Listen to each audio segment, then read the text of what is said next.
The tension snaps when Ohm finally stops dismissing the hotel's haunting lore and investigates the hidden depths of the locked honeymoon suite.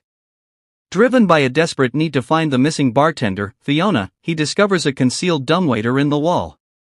As he pulls it open, the horrific reality sets in. Fiona's gray, lifeless body is stuffed inside, the victim of a cruel, calculated murder by the hotel's desperate manager, Mal.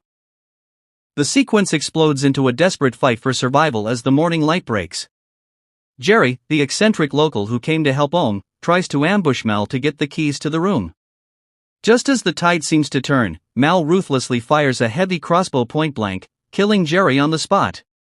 To cover his tracks and bury the truth forever, Mal sets fire to the hotel, leaving a panicked Ohm trapped inside a rapidly burning, smoke-filled labyrinth. Invoking the folklore.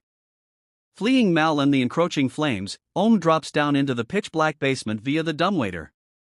It's here that the atmosphere shifts completely into surreal folk horror.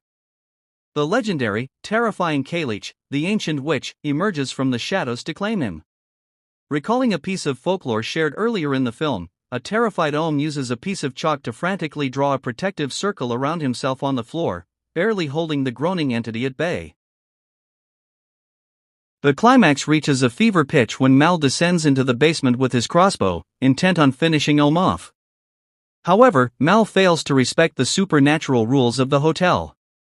The witch turns her attention to the killer. In a terrifying, visually striking sequence, she clamps heavy, spectral iron chains onto Mal's wrists and drags him kicking and screaming directly down into the underworld. Seizing his moment of grace, Ohm confronts the ghost of his mother, finds peace with his childhood trauma, breaks his own spiritual chains, and stumbles out of the burning hotel into the fresh morning air.